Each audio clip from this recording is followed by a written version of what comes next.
Hello everyone, this is Shannon for Waffle Flower Crafts.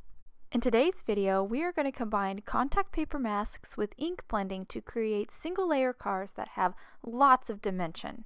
To start, I have Waffle Flower's Nesting Hearts die set. This die set has 7 hearts in it, and I'm going to die cut these hearts out of some contact paper. This is clear contact paper, so it doesn't have a print on it.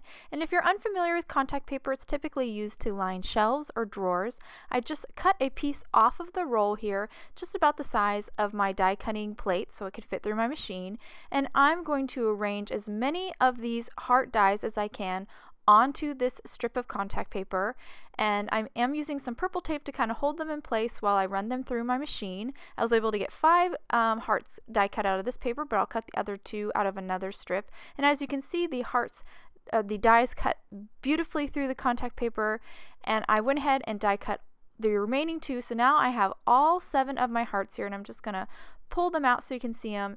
And you want to make sure you keep them in order so you can tell which is which when you start doing your ink blending.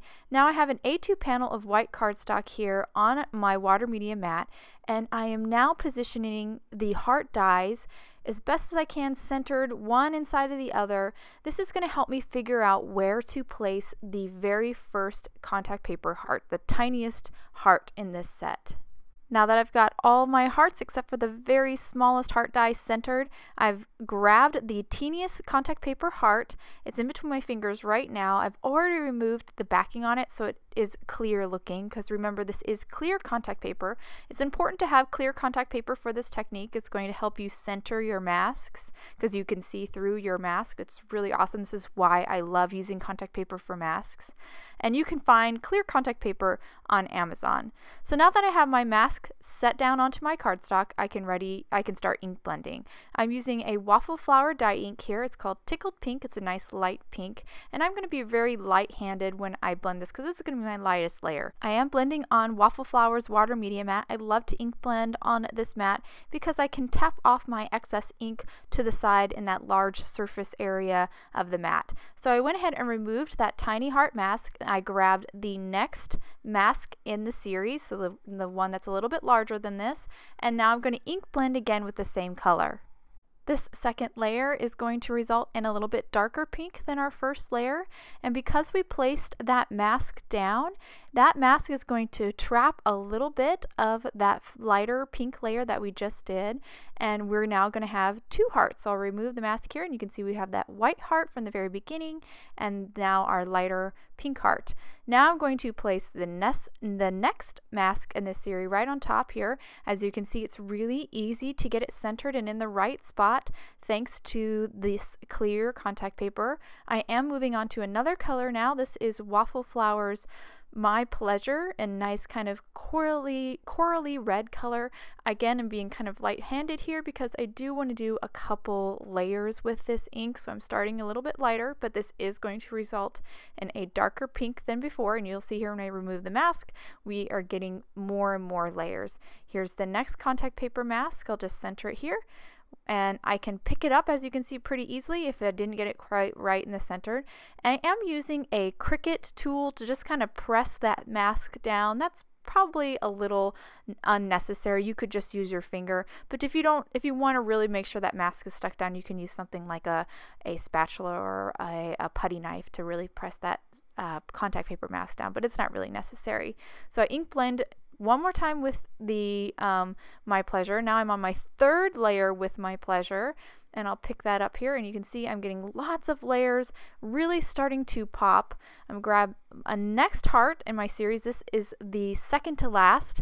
I just center it here, and I'll grab my little Cricut tool to kind of press it all down. And then I'm going to move on to my 3rd and final color, which is a distress ink. This is Barn Door. Blend all over, remove the mask. Again, we're creating so many layers. I just love using this technique with these nesting dies, especially the nesting dies that Waffle Flower has. The rectangles dies I want to try next. There are so many dies in that set. With this nesting hearts, there were 7 dies, which is just awesome. The more dies you have in a nesting set, the more obviously layers you're going to get, and I think the cooler the effect. So I used the barn door one more time and darkened it up a little bit more, and that's my final ink blending layer. I'll now hold it to the camera so you can get a good look at all those layers. I just used 3 inks for this, a pink, a medium red, and a darker red. And you want to make sure you save those contact paper masks because you can actually reuse them. So save them on the backing that you peeled off when you before you stuck it down. So now I'm going to stamp a sentiment here using my Misty. The sentiment is from the Bold Sentiment stamp set. It says, "Thank you from the bottom of my heart," which I think is perfect with this nesting heart ink blended background that we created. And I just stamped it in VersaFine Onyx Black, and now I'm going to finish my card by adhering it onto a A2 top folding card base turned onto its side. I did trim down my heart panel just a little bit, so there's a little bit less than about 1/8 of an inch border all around the panel, and that's just going to leave a little nice white border, which I think kind of also helps to make that very center heart, which is white, kind of pop even more. So I think it just adds to the illusion. And I just used some liquid glue to glue the panel down onto the card base, and that will complete my card. Again, I'll hold it to the camera so you can get a good look at all these layers. Lots of depth from this card, and it's only a single layer card, which is pretty cool.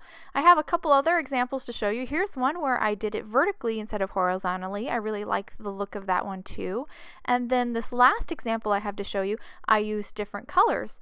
I used yellow and a couple of blues. So just think about, if you're going to use different colored inks, think about how colors layer on top of each other, because these are dye inks, they're translucent. So if you were to layer a red and a green, you're going to get kind of brown. So just think about using analogous colors that are next to each other on the color wheel instead.